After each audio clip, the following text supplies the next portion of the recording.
Bonjour et bienvenue à tous. Le Mali récupère calmement son or. Voici plusieurs mois qu'il y a un duel qui se déroule au Mali et puis dans les prétoires du droit international entre la société sud-africaine et partiellement, je pense aussi canadienne, Barrick Gold, société d'exploitation de l'or, et l'État du Mali. L'État du Mali qui... Avant de commencer, n'oubliez pas de vous abonner et d'activer la cloche de notification pour ne rater aucune de nos prochaines vidéos. C'est parti. Depuis 2021 a entamé, notamment à partir de 2022, une révolution de la souveraineté, une révolution pour aller vers son indépendance réelle et non plus une indépendance sur papier jetable. L'État du Mali a entrepris d'augmenter la part de l'État, c'est-à-dire du peuple malien, dans les richesses exploitées au Mali.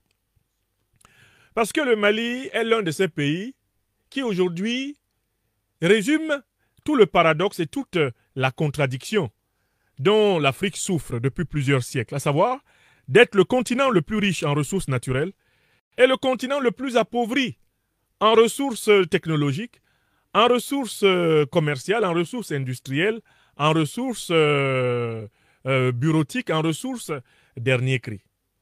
Comment peut-on être le continent le plus riche en ressources naturelles et être le continent le plus appauvri en ressources technologiques, en ressources financières, en ressources monétaires? Voilà le grand paradoxe qui explique eh bien, la misère artificiellement entretenue des Africains depuis 600 ans.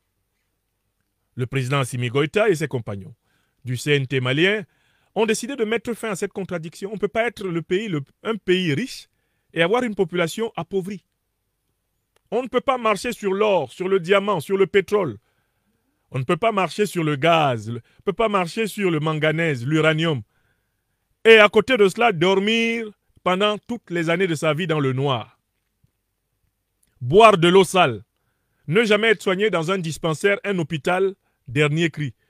Ne pas bénéficier de l'Internet à bas prix, d'un système de transport de qualité. Ne pas bénéficier d'écoles, de collèges, de lycées, d'universités de haut niveau. Sido Babi, je te salue. On ne peut pas faire cela. Le président Assimi Goïta et ses compagnons ont dit non à cette incongruité, à cette aberration, non à cette antinomie. Un pays naturellement riche et circonstanciellement pauvre est un oxymoron. L'oxymoron ou l'oxymore est cette figure de style qui associe deux concepts aux propriétés absolument opposés. Par exemple, quand on dit une glace chaude, l'expression une glace chaude est un oxymoron ou un oxymore, de la même façon que l'expression le Mali pauvre. Il y a une contradiction entre Mali et pauvre. Parce que le Mali est l'un des pays les plus immenses et c'est l'un des pays les plus riches au monde. Donc, rien que le fait de classer le Mali parmi les pays pauvres, c'est une contradiction dans les termes.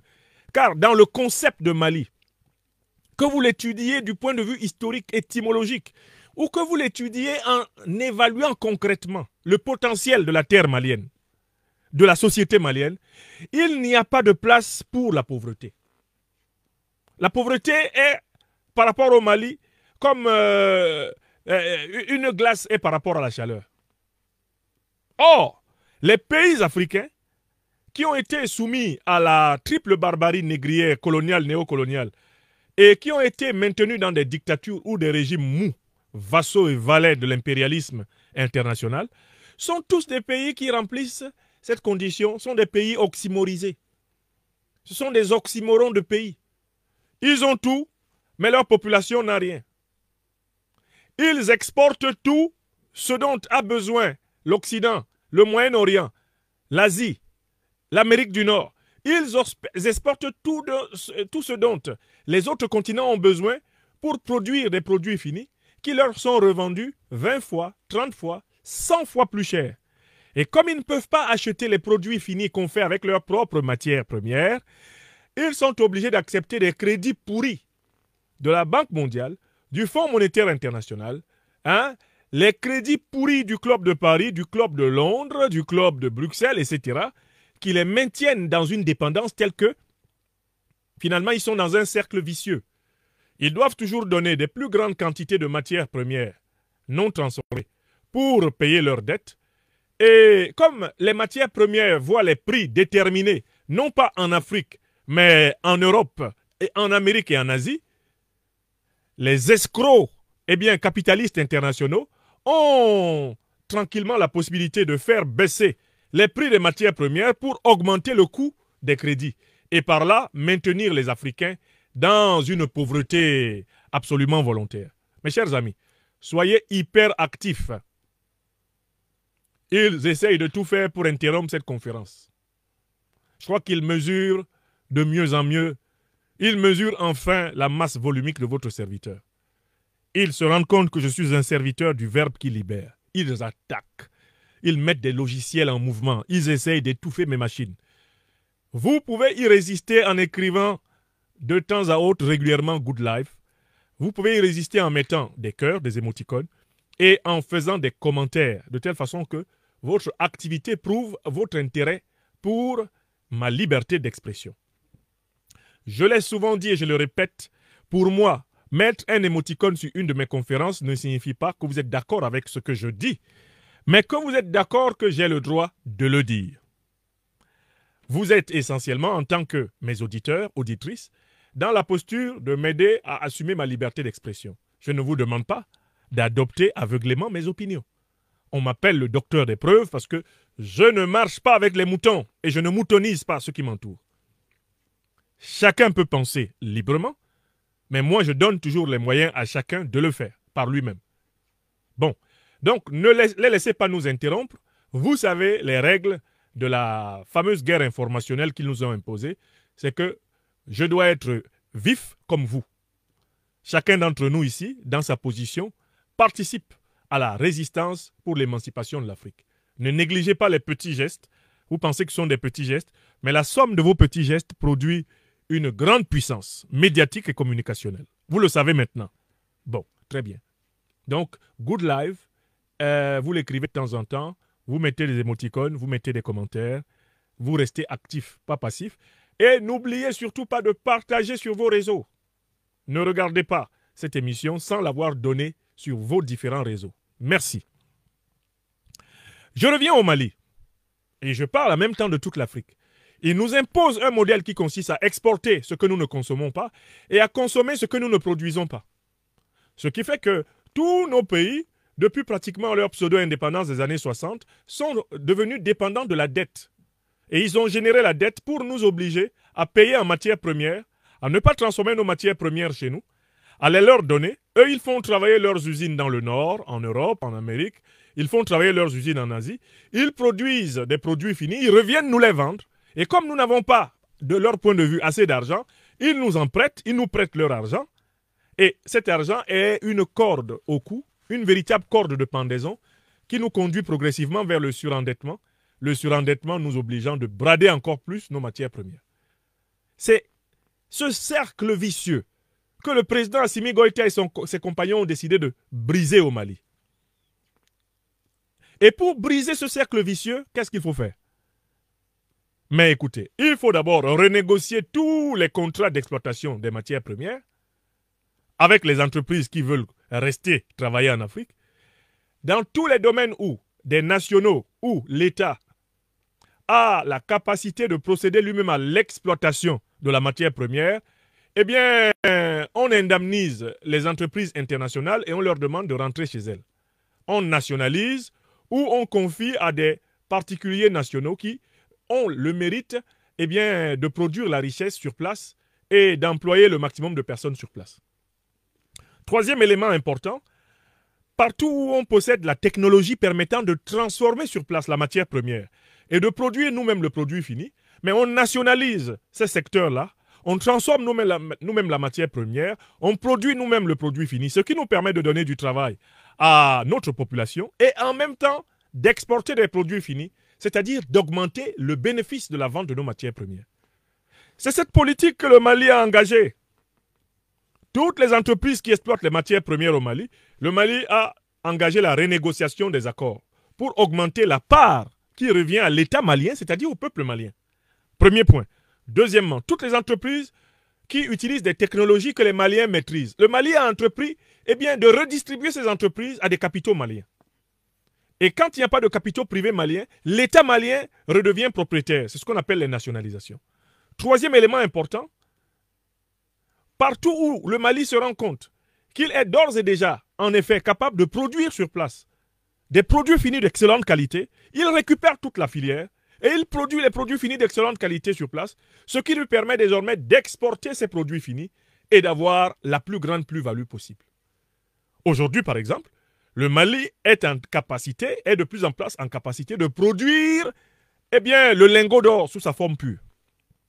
C'est-à-dire que le Mali est aujourd'hui en capacité de produire ses réserves bancaires. Il est en mesure de constituer progressivement sa propre réserve d'or. Alors, quel intérêt le Mali aurait-il à laisser une entreprise comme Barrick Gold continuer à exploiter l'or, à fabriquer le lingot d'or malien, à aller le vendre d'abord à l'étranger, puis à revenir payer le Mali à un pourcentage très faible du prix réel de l'or vendu? Quel intérêt le Mali a-t-il à se faire spolier par Barrick Gold?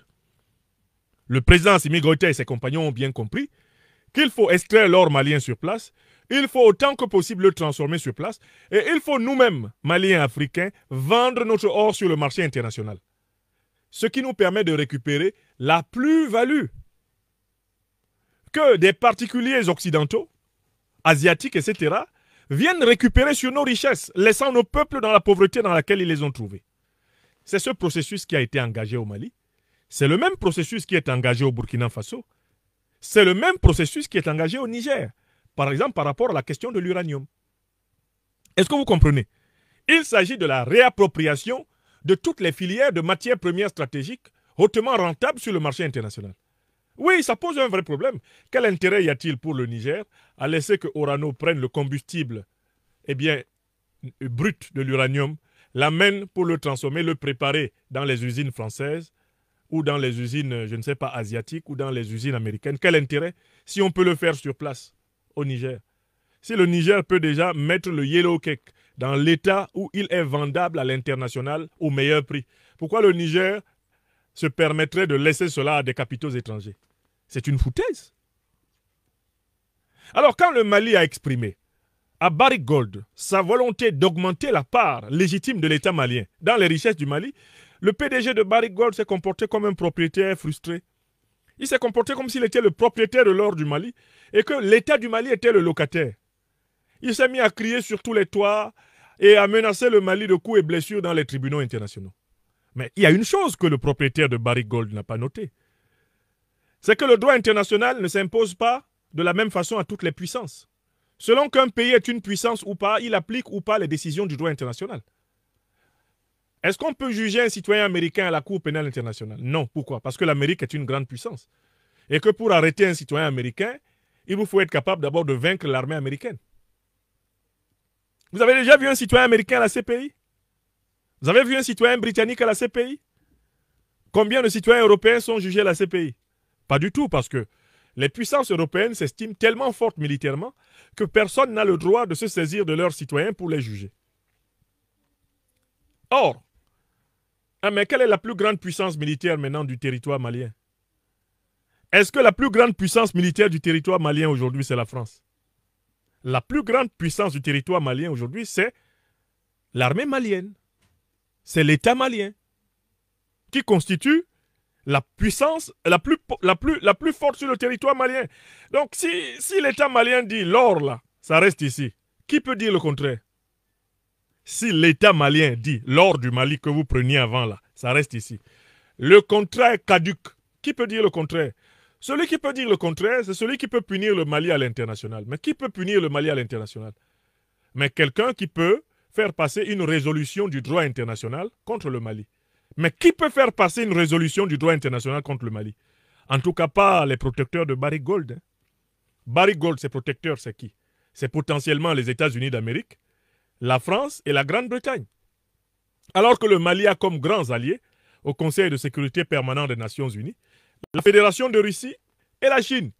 Donc si quelqu'un s'amuse à tenter de forcer là-bas au Conseil de sécurité des Nations Unies pour punir le Mali, il sera bloqué.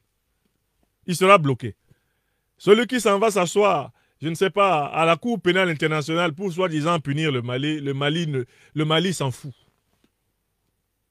Celui qui s'en va dire que, bon, on a dit que le tribunal de commerce, le Mali n'applique pas ça, puisque mais on voit Israël, combien de résolutions il y a eu contre Israël, Israël en a appliqué combien? Qu'est-ce qui lui est arrivé? Israël est protégé au Conseil de sécurité des Nations Unies par les États-Unis, la Grande-Bretagne et la France. Israël est tranquille, vous pouvez faire passer toutes les résolutions. Au niveau de l'Assemblée générale, vous pouvez faire passer tout ce que vous voulez. Quand ça arrive au niveau du Conseil de sécurité, bloquez tout, bloquez tout, bloquez tout. Veto, veto, veto. Le Mali aussi est assis sur ses alliances internationales. Vous allez lui faire quoi? Rien. Et dit que son or ne sort plus cadeau. C'est tout. Que cela vous plaise ou pas, l'or là reste d'abord au Mali. Et le Mali lui-même sait où on vend l'or. Celui qui ne veut pas de l'or du Mali, qu'il a acheté son or ailleurs. Le Mali va vendre à celui qui veut. Le Mali connaît le commerce international de l'or. Les places internationales, les puissances internationales qui veulent acheter l'or malien, il y en a à gogo. Le Mali peut faire jouer la concurrence. Il n'y a pas que les clients de Barrick Gold qui s'intéressent à l'or malien. D'ailleurs, même les clients de Barrick Gold sont prêts à négocier avec l'État malien pour avoir l'or malien. Barrick Gold, cette entreprise ne possède pas d'or. C'est le Mali qui possède l'or. L'entreprise possède les techniques et les outils, les machines d'exploitation de l'or. Elle ne possède pas l'or. L'or appartient au Mali. Alors, depuis plus de 3 mois, quand ils ont commencé à s'agiter, j'ai écrit. Et vous devez vous souvenir que j'ai écrit ici que cette affaire allait se résoudre d'une manière très simple. Le Mali allait mettre la main sur la production d'or de Barrick Gold. Le Mali allait laisser Barrick Gold exploiter, sortir, transformer, lingots, exploitation, l'or sous forme de poudre, l'or sous forme liquide, l'or sous forme lingot, déposé. Exploitation, l'or sous forme de poudre, l'or sous forme liquide, l'or sous forme lingot déposé. Quand Barrick Gold va finir d'entasser et qu'ils vont vouloir ramasser pour partir avec comme d'habitude, le président Assimi Goïta va dire déposez ça là par terre. Le président Assimi Goïta va dire problème t'as là. Nyamorode, déposez ça là.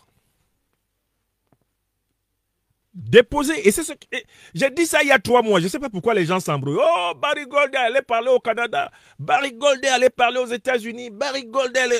J'ai dit, moi je connais mon type. Il est assis avec son bâton à la porte, à l'endroit d'où vous sortez avec l'or. Il vous attend. Quand vous allez venir passer comme ça, il va dire, ah c'est ça. C'est avec ça que vous vous enrichissez dans le dos de mon pays. Bon, posez ça à côté là. Prenez ça, posez là. Prenez ça, posez-la. Mais écoutez, l'or en question, la question est toute simple. C'est l'or de qui? Mais c'est l'or du peuple malien. Le Mali récupère son or et c'est ce qui doit se passer partout en Afrique. Toutes ces entreprises qui font des bénéfices énormes, des bénéfices irrationnels sur le dos de l'Afrique, eh bien, il faut ramener au strict minimum leurs bénéfices. Il faut rendre leurs bénéfices raisonnables. Et si elles ne veulent pas, elles partent. C'est tout. Alors, je me réjouis du fait que ça s'achève comme j'avais dit. J'ai dit que le Mali mettrait la main sur les stocks d'or. Et que Barrick Gold pourrait s'agiter. S'agiter, crier, hurler, gigoter, se tortiller. Quand le Mali aura décidé que la récréation est terminée, il met la main sur les stocks d'or. Pourquoi? Parce que cet or appartient au Mali. Et que c'est Barrick Gold qui faisait des profits exagérés. Et vous avez vu comment les Maliens ont testé Barrick Gold? Ils ont utilisé une méthode très simple. Ils ont commencé par exiger l'augmentation de leur part de bénéfices. Ils ont dit, voilà, donnez-nous 500 millions de dollars de plus. Barrick Gold a mis la main à la poche et a donné. C'est là où le Mali a dit, ah bon? Donc, en fait, notre or profite à cette entreprise à ce point-là, au point qu'ils payent 500 millions de dollars sans tousser. Ça veut dire, en fait, qu'eux, ils gagnent des milliards de dollars dans notre dos. Bon, allez nous étudier toute la filière d'or. Mais quand le président Goïta a fait étudier la filière internationale d'or et qu'il a vu les bénéfices que Barrick Gold faisait sur l'or du Mali, il pleura. Il a pleuré. Quand on lui a expliqué tous les détails de la filière d'or, le patriote révolutionnaire panafricaniste Assimi Goïta a coulé une larme. Oui!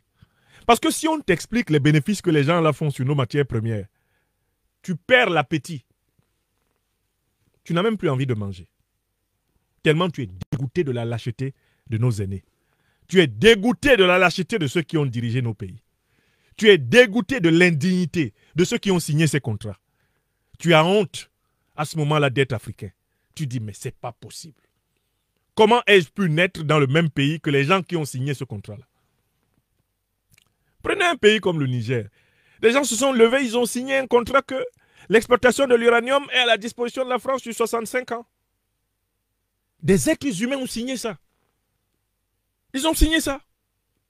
65 ans. Allez-y, servez-vous. Et on appelle ça contrat. Est-ce que ça mérite le nom de contrat? Une affaire dans laquelle unilatéralement, je me dépossède pour toi. C'est un contrat? Non, c'est une trahison. Et c'est là qu'il ne faut pas se laisser griser par les formes du droit. Il faut toujours s'intéresser au fond. Car dans le droit, il y a certes ce qu'on appelle la légalité. Mais il y a également la question de la légitimité. Un contrat peut être légal, mais ne pas être légitime. Et le formalisme juridique a parfois été l'entourloupe à partir de laquelle les pires escroqueries internationales ont été possibles. Étudiez par exemple au XIXe siècle la fameuse histoire des protectorats qu'on a fait signer à des chefs traditionnels africains et qui ont été transformés en colonisation. Étudiez cette histoire, vous n'en reviendrez pas. Vous verrez comment on a utilisé le droit international comme en fait un outil de filouterie. On te fait signer un document qui est écrit dans une langue que tu ne comprends pas, et plus tard on t'explique qu'en fait tu as signé, que désormais tu es soumis à une puissance. Et que c'est trop tard, puisque en droit, quand tu as signé, tu es engagé. Plusieurs chefs traditionnels africains ont engagé leur communauté sous la domination coloniale en signant des documents qu'ils ne comprenaient pas. Et d'ailleurs, on leur faisait signer un document et ensuite on écrivait autre chose dans le document que ce qu'ils croyaient avoir lu. On imitait leur signature sur un faux document et on leur montrait en disant voilà ce que vous avez signé. Si vous étudiez l'histoire des accords et des traités coloniaux, vous vous rendrez compte de la filouterie, de la ruse, vous vous rendrez compte de la perfidie, de la cupidité des impérialistes et des colonialistes. Leur droit n'est rien d'autre, la plupart du temps, que la somme des mensonges légalisés. Des mensonges avec timbre et cachet. C'est ce qu'ils appellent le droit international, la plupart du temps.